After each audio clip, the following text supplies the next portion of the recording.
से विदिशा की ओर जाने वाली सड़क पर सन्नाटा इतना गहरा। रात के 2 बज रहे थे। सन्नाटा इतना गहरा था कि घड़ी की टिक टिक भी किसी के कदमों की आहट जैसी लग रही थी। आर्यन अपने नए फ्लैट में अकेला था।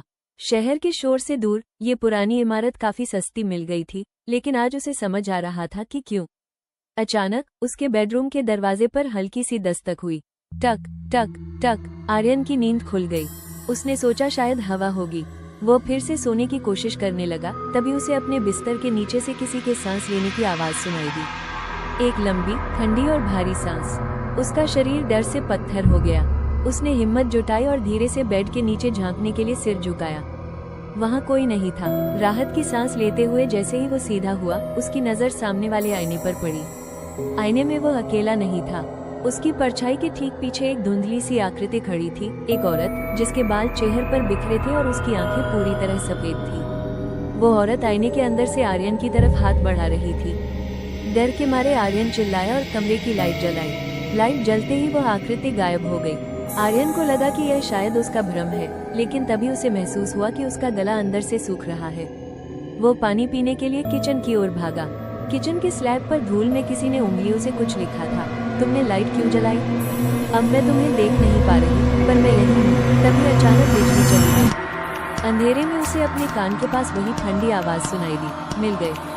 अगले दिन जब मकान मालिक फ्लैट देखने आया तो घर का दरवाजा अंदर से बंद था। कमरे में सब कुछ ठीक था। अंधेरा होते ही वो कमरा फिर से जीवित हो उठा। पुलिस ने आर्यन की गुमशुदगी की फाइल बंद कर दी थी, क्योंकि घर में संघर्ष का कोई निशान नहीं था। लेकिन सच उस आईने के पीछे कैद था। आर्यन मरा नहीं था। जब बिजली कटी थी, उसे ऐसा महसूस हुआ जैसे उसे किसी बर्फीले पानी में खींच लिया गया हो। जब उसकी आंखें खुली तो वो उसी कमरे में था, लेकिन सब कुछ उल्टा था। दीवार पर टंगी घड़ी के अंक उल्टे थे और खिड़की के बाहर आसमान काला नहीं बल्कि गहरा लाल था। वह आईना लोक, मिरर डायमेंशन में था। साय का खेल। आर्यन ने कमरे के दरवाजे की तरफ दौड़ लगाई, लेकिन वहाँ कोई दरवाजा नहीं था, सिर्फ ठोस दीवार थी। तभी उसे कमरे के कोने में वही औरत दिखाई दी। इस बार वो धुंधली नहीं थी। उसके पैर जमीन से ऊपर थे और उसकी उंगलियां असामान्य रूप से लंबी थी।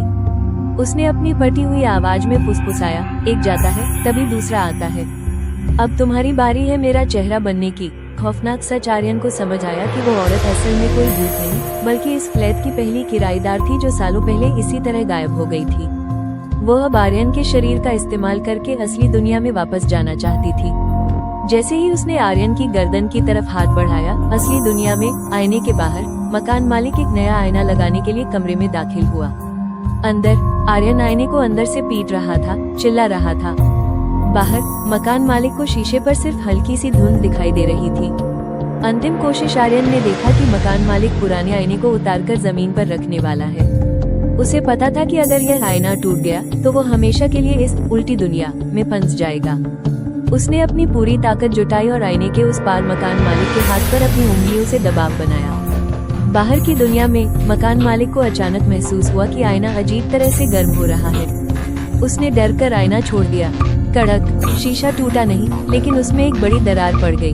उस दरार से एक काली रूह बाहर निकली और मकान मालिक के शरीर में समा गई। आर्यन ने आईने के अंदर से देखा कि वो औरत अब मकान मालिक के शरीर में थी और वो शैतानी मुस्कान के साथ आर्यन को देख रही थी। अब मकान मालिक कहा, अगले किराएदार का इंतजार करो। आर्यन। उसने आईने पर काला कपड़ा डाल दिया। अब आर्यन के पास सिर्फ अंधेरा था और कभी न खत्म होने वाली खामोशी। और ऐसी जगह वीडियो देखने के लिए खौफ का मंजर को सब्सक्राइब करें।